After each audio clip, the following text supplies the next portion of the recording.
Clipchamp Create.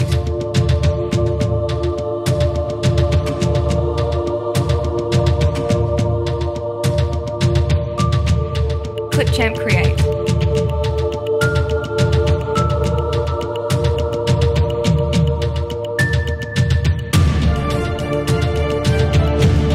Clipchamp Create. Bonjour à tous, chers amis d'LVA, la voix de l'âme. Aujourd'hui, nous sommes ravis d'accueillir Eva Dolezel. Bonjour Eva. Bonjour Marina. Alors, nous sommes chanceux de t'avoir avec LVA, la voix de l'âme, parce que nous sommes en direct de Suisse.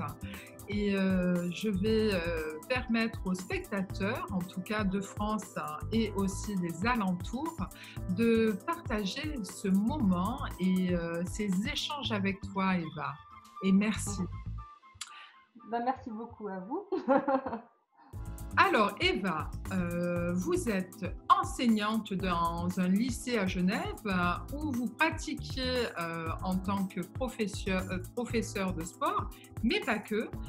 Vous transmettez aussi l'essentiel dans le développement durable ainsi que la permaculture. Vous êtes géobiologue, ce qui complète d'une façon logique vos talents d'enseignante. Mais Eva, comment avez-vous fait pour en venir à la géobiologie? Dites-nous un peu. Alors, j'ai toujours été attirée par le développement personnel et les techniques naturelles, de soins naturels. Donc, j'avais fait des formations dans différents domaines, l'homéopathie, les massages, l'acupuncture, voilà. Et il me manquait toujours quelque chose, un petit peu, vous voyez. Donc, un jour, je suis tombée sur la géobiologie qui était justement l'introduction de l'environnement en fait dans toutes ces autres techniques et c'est là où ça m'a fait tilt. Je me suis dit voilà, c'est ça. C'est le lien que je cherchais pour que ça soit une cohérence pour moi. Et d'aller dans l'enseignement, dans le massage du corps, était vraiment un lien aussi avec votre profession actuelle puisque vous êtes professeur de sport. Oui. Oui, mais bon, les massages, j'en ai pas fait beaucoup parce que, en fait, c'est pas mon truc. Donc voilà, moi, c'était plutôt effectivement le sport en tant que tel pour justement s'occuper du corps physique et puis s'occuper des interactions avec les corps, les autres corps qui nous constituent et les corps énergétiques aussi. Voilà. C'est un lien dans la géobiologie, que ce soit le corps physique ou le corps émotionnel, le corps mental. Mais nous allons avec vous voir ce qui influence notre corps physique aujourd'hui, mais plutôt sur le terrain de la géobiologie, notamment parce que vous êtes auteur aussi, notamment de votre premier ouvrage, La géobiologie par soi-même, c'est parti. Alors, c'est parti aux éditions Jouvence. Je vous invite à vous en munir. Et c'est un manuel pratique qui permet de localiser les réseaux telluriques, les failles et autres nocivités pour diminuer notre exposition à leur influence. Pouvez-vous nous en dire un peu plus sur ces réseaux telluriques ? Alors, c'est des réseaux qui quadrillent la Terre. Donc, en fait, ils sont partout sur la Terre. Donc, tout va bien. Par contre, on va éviter dans nos maisons et puis dans nos appartements et surtout dans notre chambre à coucher qui généralement est assez un endroit contigu, on va éviter les croisements. Donc, que ce soit le croisement par exemple du réseau Hartmann. Le réseau Hartmann est quadrillé nord-sud, est-ouest. Donc, on va éviter les croisements avec l'autre réseau qui est justement nord-sud, est-ouest. Donc, les points de croisement, on va éviter de dormir dessus. Voilà. Alors, si toutefois nous ne pouvons pas faire autrement d'être dessus, est-ce qu'il y a des alternatives pour contrer ces réseaux qui viennent se croiser sur notre lit? Comment on fait? Alors, oui, il y aurait des alternatives. Après, ça nécessite quand même quelques années de pratique pour pouvoir s'essayer à ça. Après, on va essayer de se dire qu'est-ce qui est le plus nocif et d'où est-ce que je m'extrais en priorité, en fait. Voilà.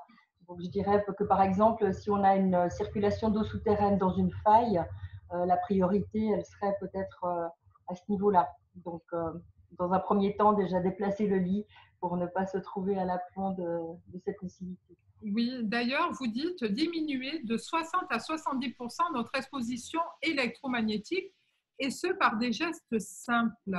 C'est ce que ce manuel, ce premier ouvrage, donc notamment la géobiologie par soi-même, c'est parti, que vous voyez à l'écran. Nous avons ces techniques que vous nous énoncez dans ce livre qui est riche dans un savoir tout simple au final, hein, dans cette géobiologie qui nous paraît parfois un peu compliquée des fois. Alors en fait, c'était des techniques simples, hein, parce qu'à l'époque, il y avait les sourciers étaient un petit peu partout avant qu'on ait l'eau courante au robinet. Ils étaient indispensables dans les villages pour justement la subsistance des villages et des villageois. Hein. Donc, ce savoir s'est perdu après, n'est-ce pas? Mais dans les anciens temps, et d'autres peuplades faisaient vraiment attention où ils plaçaient leur construction, où ils Oui, pour même leur pouvoir. campement. Hein. Si on parle des Amérindiens, par exemple, ils regardaient vraiment où ils allaient placer leur campement. Alors, quand nous faisons ces recherches, ça peut être à portée de tout le monde. On peut faire aussi de la géobiologie. Oui, oui, bien sûr, parce qu'en fait, notre corps est une grande antenne. Donc, tout le monde est capable et tout le monde, enfin, c'est une qualité première du corps humain. Les animaux en sont dotés aussi, c'est pour ça qu'ils n'ont même pas, eux, besoin de baguettes pour pouvoir déterminer si un endroit est nocif pour eux ou pas. Le, nous, on utilise justement des outils de détection qui s'appellent soit des baguettes, par exemple, soit une antenne de l'échelle ou une branche. Voilà. On peut le pendule aussi. Est-ce qu'on fait Oui, avec le on pendule? peut. Bon, je trouve que c'est un petit peu moins pratique à l'extérieur, par exemple s'il y a du vent ou comme ça. Donc oui, oui, mais bien sûr, on peut. Donc en dépannage, on peut tout à fait. J'aime bien les baguettes parce qu'elles croisent et elles croisent vraiment sur l'endroit qui est où il y a le croisement ou bien l'endroit recherché. Donc en tout cas en extérieur, c'est peut-être un petit peu plus précis. Les baguettes Mais, deviennent une évidence même lorsqu'il y a ces croisements comment dire, c'est ce quadrillage en fait, hein, qui sont créés par certainement la Wi-Fi. Qu'est-ce que vous en pensez, la Wi-Fi? alors là, c'est plutôt pour les réseaux telluriques et tout ce qui est tellurique. Hein. On emploie ça parce qu'en fait, le corps, comme je t'ai dit, est une grande antenne et en fait, il émet des micro-vibrations quand il est justement soumis à un stress. Les cellules sont soumises à un stress si elles sont à l'aplomb d'une nocivité, que ce soit de l'eau, que ce soit un croisement, que ce soit une faille. D'accord, il y a une réaction du corps. Et les baguettes ou les outils de détection ne sont là que pour amplifier en fait ces micro-mouvements qu'on ne verrait pas forcément à l'œil nu. Alors évidemment, il y a des gens qui sont très sensibles et qui n'ont pas besoin d'outils pour pouvoir localiser un endroit qui serait potentiellement voilà. Ce qui est du Wi-Fi, alors là, c'est dans le vraiment en agissant sur la source qu'on peut avoir des effets. Parce que c'est vrai que je préfère aller agir vraiment dans le concret. C'est comme quand il y a un rayonnement, par exemple, au niveau basse tension. Si c'est un rayonnement électrique, par exemple, derrière la tête de lit, eh bien, c'est mieux d'agir justement sur la source de l'émission plutôt que d'essayer d'aller avec les baguettes. Oui, d'aller chercher au-delà de la source, en fait. Quand vous agissez, qu'est-ce que vous faites? Est-ce que vous déplacez justement le mobilier ou vous mettez aussi, il y a des pierres qui prennent des pierres ou des plantes, ils s'imprègnent de ces mauvaises ondes. Oui, alors vous parlez de quelles ondes? Alors, Électromagnétiques ou? électromagnétique totalement. Lorsque souvent nous regardons un écran de télévision, il dégage en fait ces ondes-là où on nous préconise de mettre une plante grasse qui a à l'effigie pour qu'elle capte en fait cette énergie et qu'elle ne vienne pas sur nous. D'accord. Alors, moi, j'aime bien agir vraiment à la source. Donc, il y a beaucoup de choses qu'on peut faire. Vous savez, si vous prenez, donc on termine avec les appareils, il y a des petits tournevis testeurs qu'on peut se procurer en fait dans les magasins de bricolage pour quelques euros et qui nous donne déjà une indication. Alors, ça ne va pas vous donner la valeur du champ électromagnétique, mais ça donne une indication. Si tout d'un coup il s'allume et puis que vous êtes à 20 cm du mur, vous pouvez vous dire qu'il y a là un fort champ électromagnétique. Vous voyez? Et oui, oui. Donc, alors, première chose qu'on pourrait faire, c'est déjà éloigner en tout cas la tête de lit du rayonnement. Et puis après, si vous êtes chez vous et que vous voulez vous voulez prendre des mesures d'assainissement, alors il existe soit des peintures graphites qui coupent justement ces rayonnements basse fréquence. Après, il faut vraiment bien pouvoir les mettre à la terre. Donc, il faut mettre un fil de terre scotché avec un scotch alu et puis les remettre à la terre, donc sur une prise de terre. Et là, ça stoppe complètement les champs électromagnétiques basse fréquence, par exemple. Il y a d'autres tissus, par exemple, qui font le même travail. Il y a des tissus qui sont aussi pour les hyperfréquences, par exemple. Et pour rester dans les basses fréquences, on pourrait aussi imaginer de mettre un IAC ou un biorupteur au tableau électrique, à l'arrivée du tableau électrique, et qui coupe carrément l'arrivée d'électricité dans toutes les prises de la chambre.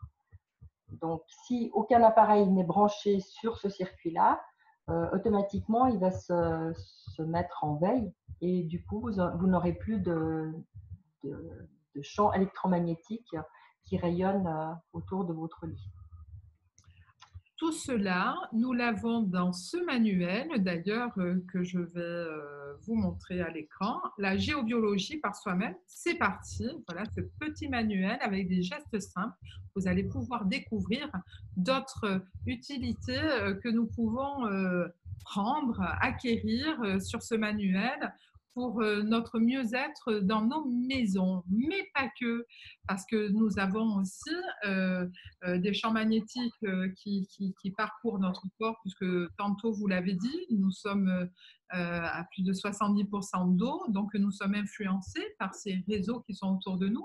Donc, ça peut être aussi au bureau, lorsque nous sommes entourés de plusieurs unités centrales comme les ordinateurs de notre bureau, mais pas que, parce que si notre voisin lui aussi il en a, etc. Donc, on reçoit directement ces réseaux qui peuvent être nocifs pour notre corps et notre santé. Oui, tout à fait. Après, c'est pour ça que c'est important de pouvoir diminuer son exposition au quotidien, parce que c'est presque comme si c'était un capital onde qu'on avait, et puis que, voilà, comme un capital soleil, et puis qu'à force des expositions, voilà, qui sont propres à chacun, hein. Il y en a certains qui tournent plus rapidement dans un état d'électro-hypersensibilité que d'autres, qui ont une résistance accrue. Mais voilà, je pense que c'est bien, en tout cas pour le sommeil déjà, d'être en zone neutre pour pouvoir se reposer et se régénérer de façon correcte. Et puis après, au bureau, comme vous disiez, si c'est possible, par exemple, de passer l'ordinateur en mode filaire, eh bien, voilà, c'est toutes ces hyperfréquences qui ne seront pas justement sur votre corps, comme vous disiez, mais aussi sur vos doigts, parce que vous savez que sur les doigts, on a aussi des méridiens, on a des points d'acupuncture et à force d'être sur le clavier qui lui aussi rayonne, surtout si c'est un clavier déporté mais qu'il est en Bluetooth par exemple, eh bien ça a toujours ça a forcément aussi une influence sur le corps en général, sur la santé en général. Merci Eva. Alors, il y a un point que je relève aussi, c'est sur la durée du traitement. Lorsque vous venez dans un lieu ou si vous faites un soin physique, est-ce que c'est récurrent ou c'est ponctuel, ces soins-là? Comment ça se passe? Alors, normalement, c'est ponctuel et donc il y a un travail. Le travail se divise en 3 parties, je dirais. Donc, il y a déjà une partie qui travaille sur la mémoire du lieu et la mémoire des murs, donc tout ce qui a été vécu sur le lieu en lui-même, mais aussi, par exemple, si c'est un appartement qui n'est pas neuf, tout ce qui a été vécu par les habitants qui étaient là avant. Voilà. Et des fois, les deux choses, donc la mémoire du lieu et la mémoire des murs, entrent en conflit. Donc, voilà. Donc là, il y a un nettoyage qui se fait déjà à ce niveau-là. Après, il y a la partie de recherche des nocivités telluriques. Donc la recherche. Après, il y a l'harmonisation. D'accord. Et puis, il y a la partie électromagnétique où aussi il y a la recherche avec, par contre, des appareils détecteurs de champs magnétiques, de champs électriques et de champs hyperfréquences. D'accord, tous ces champs électromagnétiques. Et voilà, là, c'est des solutions plus techniques, je dirais. Voilà. Des fois, c'est des choses toutes simples à faire, hein, autour de son lit, par exemple, ou bien il y a des choses qui sont vraiment très faciles à changer et à modifier dans nos habitudes pour être beaucoup moins exposés. Là. Et puis après, il y a justement toute cette harmonisation entre les habitants entre eux et les habitants avec leur habitat. Voilà. Donc, il y a cet aspect final qui est très intéressant. C'est pour ça que j'aime bien travailler quand tout le monde est présent, tous les habitants, tous les membres de la famille ou bien toutes les personnes qui habitent dans un même logement. Même les animaux. La pratique de la géobiologie est vraiment globale. C'est vraiment un ensemble au-delà du corps physique. C'est un ensemble avec son habitat, avec les objets et tout ce qui nous entoure. Ce qui rappelle un article que vous avez écrit, dont vous êtes l'auteur, sur Nutrition Santé Magazine, qui s'intitule que c'est un facteur important pour la santé de chacun. Voilà, vous enseignez et vous nommez certains points qui peuvent euh, nous faire se sentir faibles, être moins à l'écoute de notre corps. Nous rentrons certainement dans une fragilité d'esprit et de physique aussi, et des techniques, comme vous les nommez, sur aussi votre nouveau livre qui vient de sortir depuis janvier, là, ce mois-ci, c'est tout récent. Améliorer sa qualité de vie grâce à la géobiologie, toujours aux éditions Jouvence. Pouvez-vous nous en dire un peu plus sur ce nouveau ouvrage? Alors, je pensais faire un tome 2 en fait de l'ouvrage, mais on m'a dit qu'il fallait quand même reprendre quelques notions qui étaient dans le premier livre pour que des lecteurs novices puissent quand même s'y retrouver.